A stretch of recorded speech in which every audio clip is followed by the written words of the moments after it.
Hello, Lake Orion. This is History Now here on ONTV. I'm your host, Anthony Terramina. I want to start part 2 of the Monday Night Wars. We talked about that the last episode, which was we've talked about from the 1980s to about 1996. I want to actually continue on talking about the Monday Night Wars from 1996 to about 1997, and then ultimately the Attitude Era, and then the WCW, the decline and fall of that wrestling organization from 1999 to 2001. I want to talk about, at this point, we were talking about the NWO storyline where Hollywood, Hulk Hogan, Scott Hall, Kevin Nash formed the New World Order. And we also were talking about the WWF, how they were continuing to build new stars, but at the same time they were losing stars. Also, the WWF started to get involved with another wrestling organization called Extreme Championship Wrestling, ECW. ECW was a company that was headed by Paul E. Dangerously, Paul Heyman.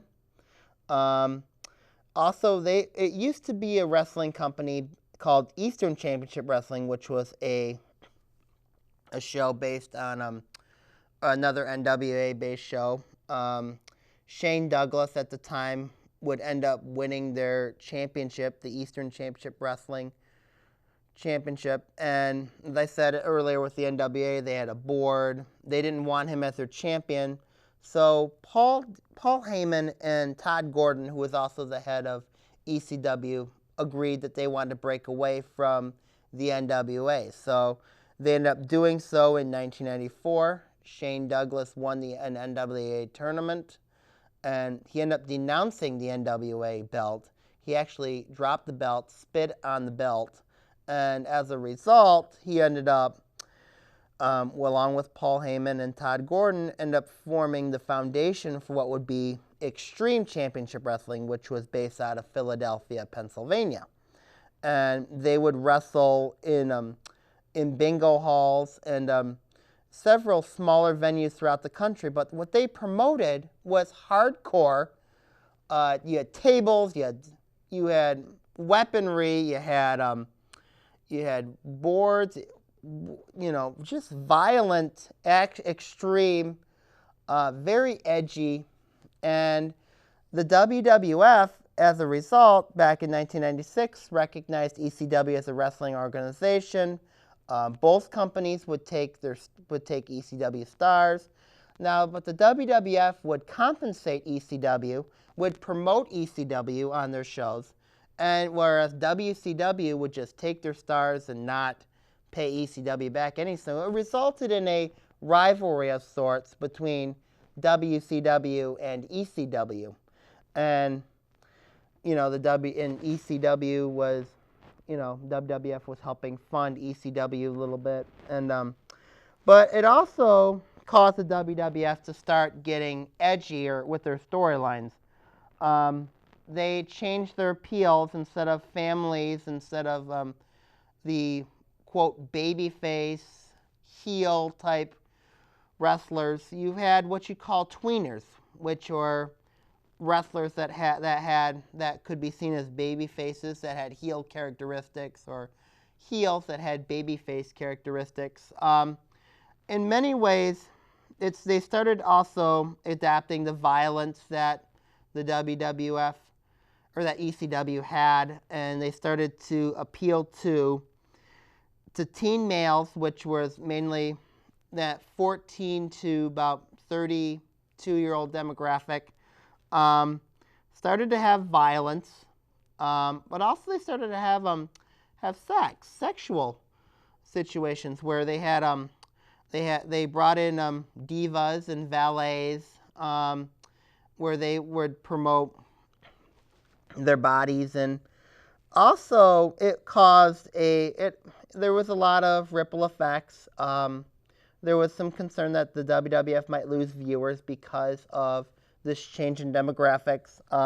Also in 1997, October of 1997, the WWF changes creative direction. Vince Russo, who was booking WWF events at that time, was hardcore.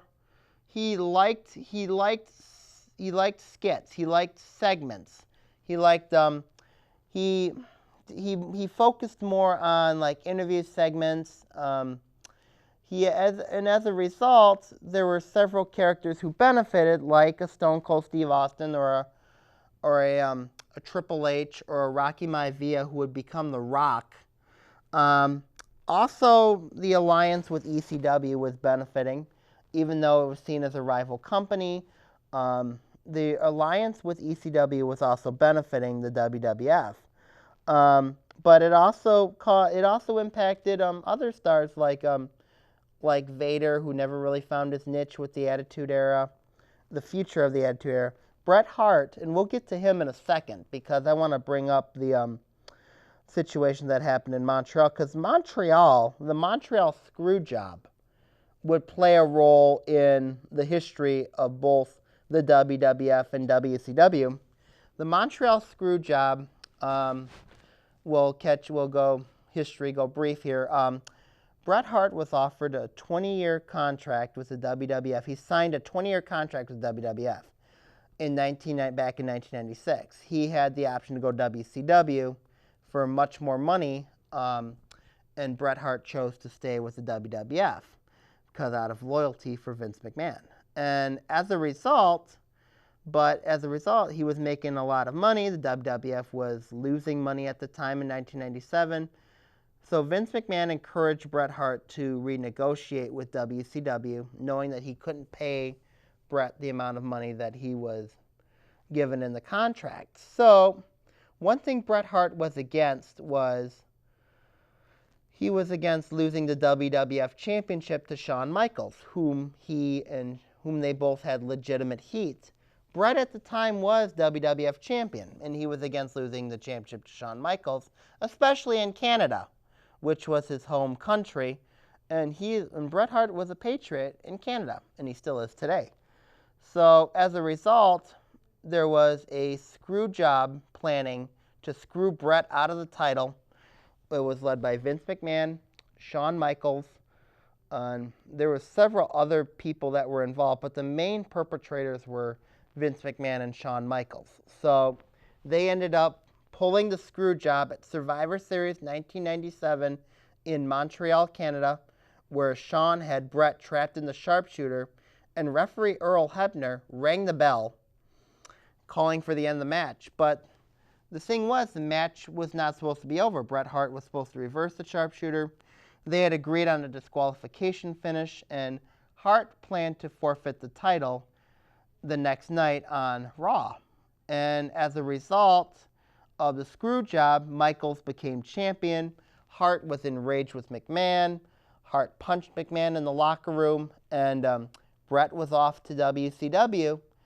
But and there was a mutiny of stars. There was almost a mutiny of superstars the next day at Raw, and it was almost vicious to the point where there was a lot of fears that the WWF might go out of business that night after they screwed Bret out of the WWF Championship.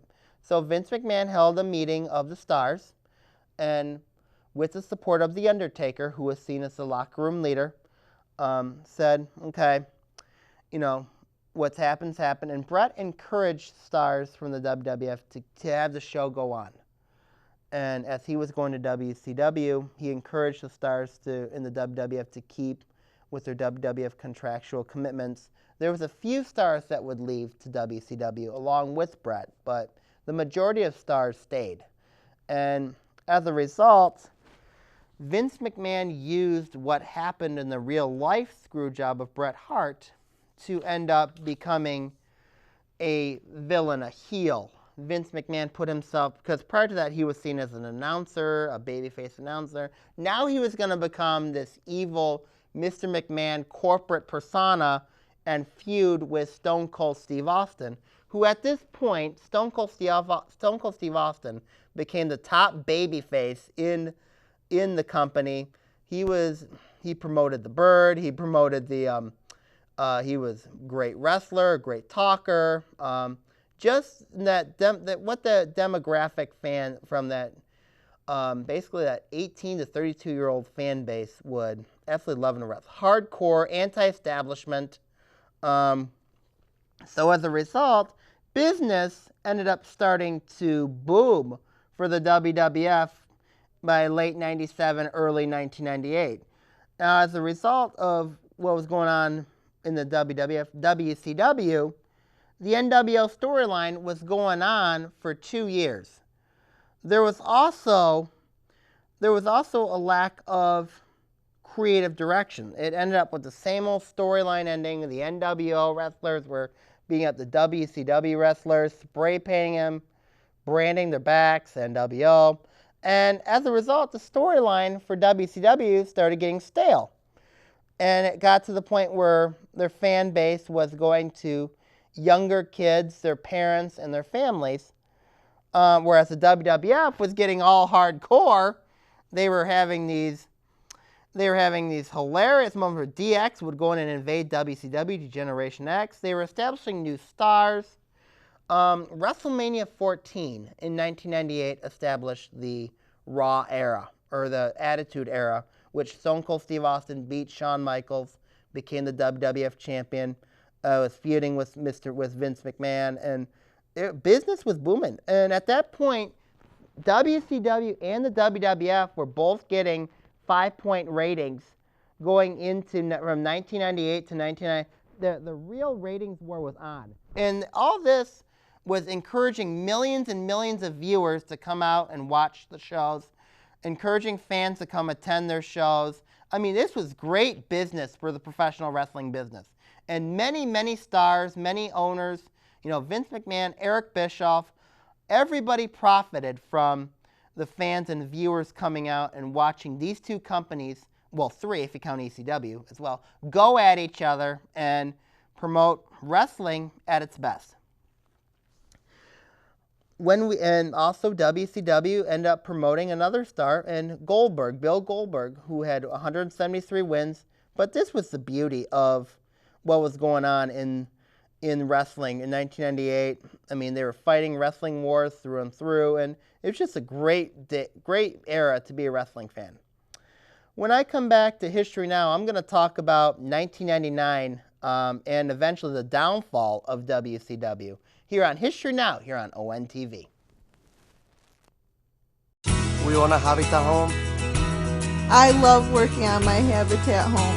Soy dueño de una casa de Habitat. My neighbor is a Habitat homeowner. Being a Habitat homeowner has changed our lives. My mortgage payment for Habitat is less than what I paid for rent.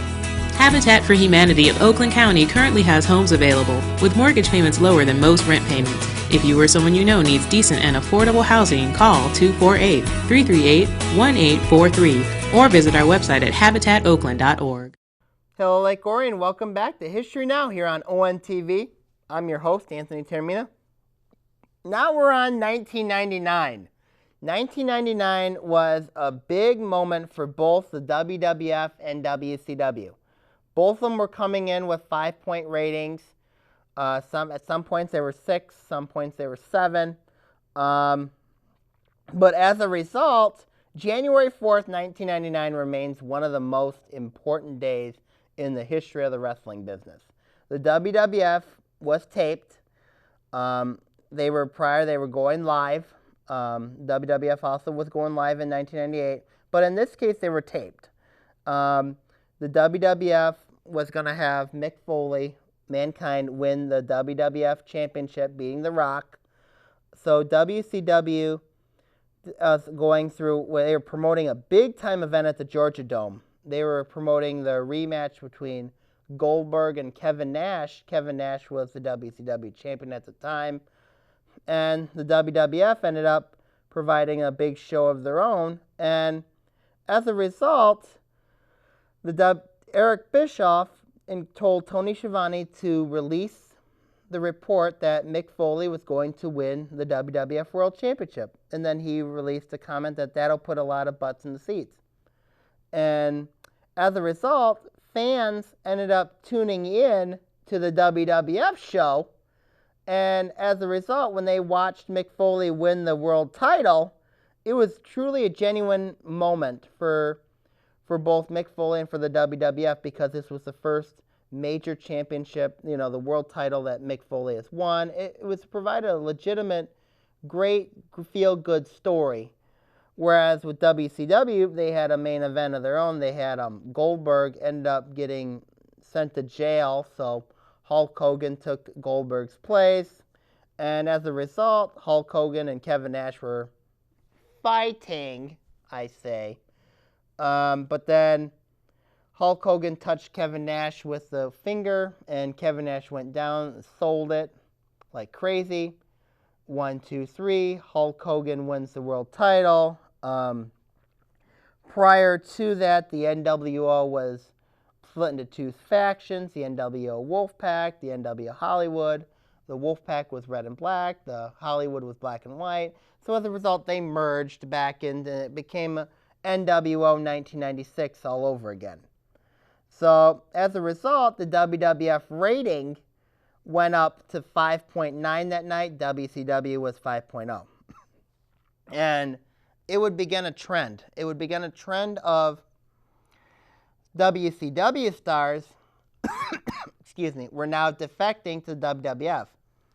Paul White, the Big Show, the Giant, the Big Show, defected in February 1999. Chris Jericho would later defect in 1999 as well. One thing that the difference with WWF and WCW was the WWF, you could always, you were always fighting for your spot. You were always fighting for that. You were always fighting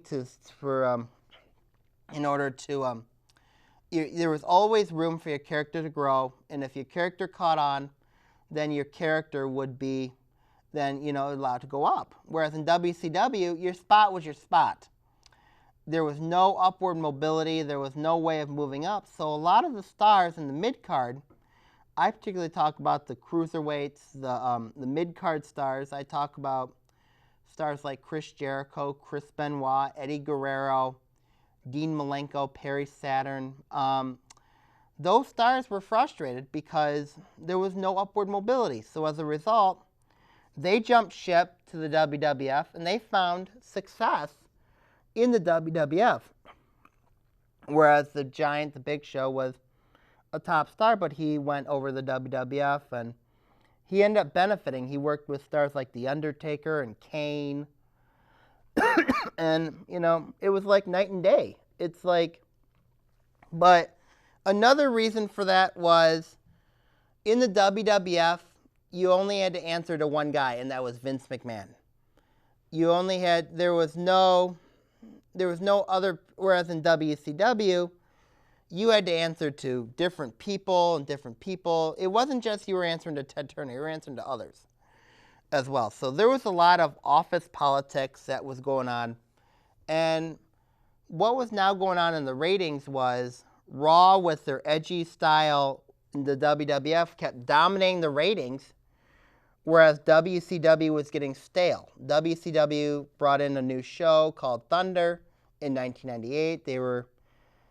Because their stars were getting too programmed, they had 3 hours now on TNT.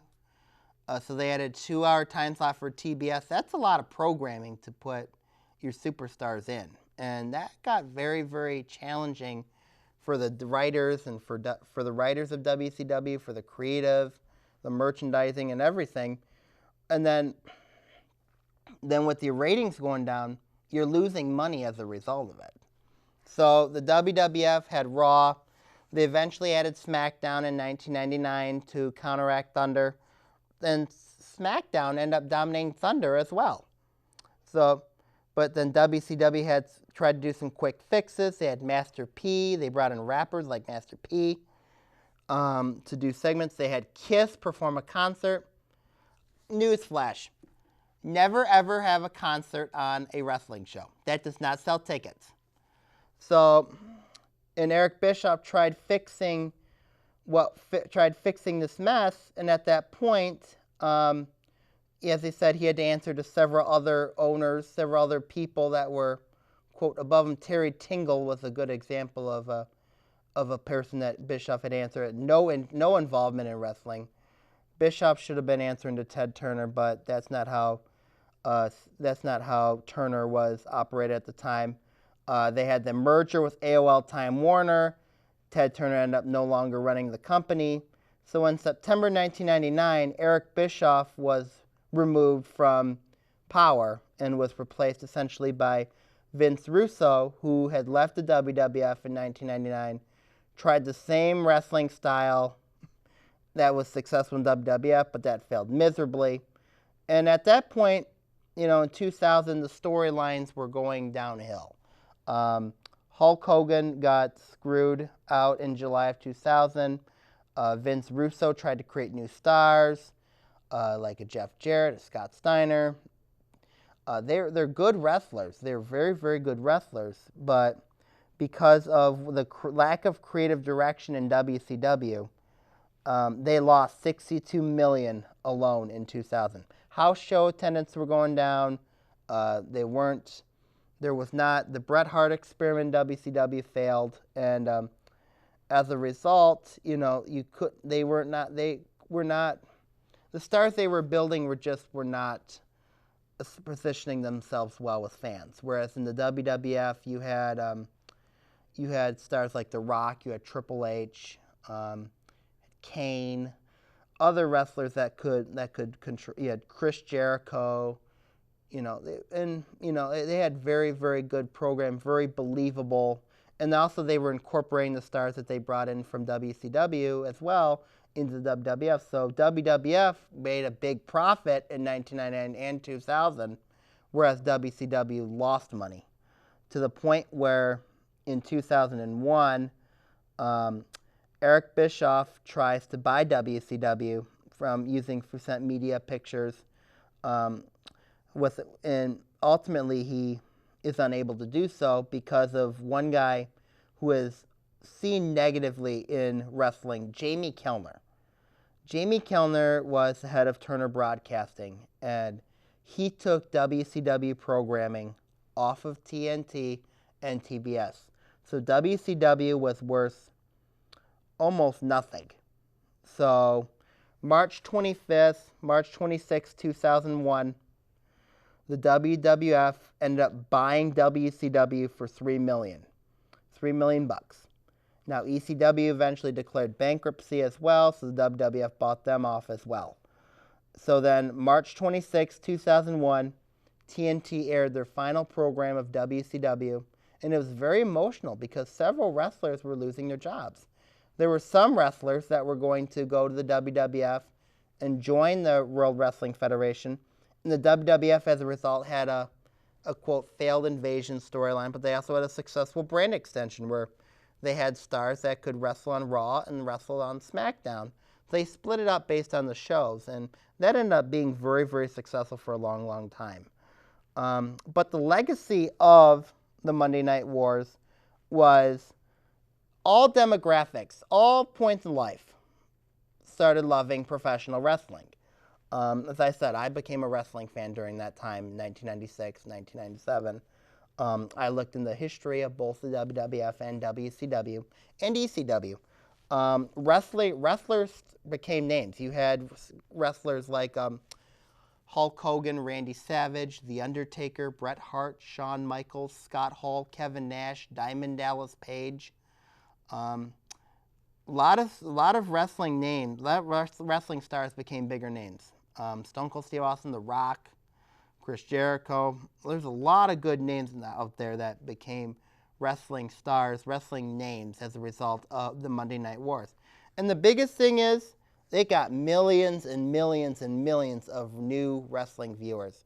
And the professional wrestling business really, really profited from the Monday Night Wars. You can count three, but the wrestling company, the wrestling business shined from that era between 1995 to 2001. But I mean, it really started in the 80s, and it's still remembered today very fondly by wrestling fans everywhere. All right, Lake Orion, that does it for me this week on History Now. Have a great night. See you soon.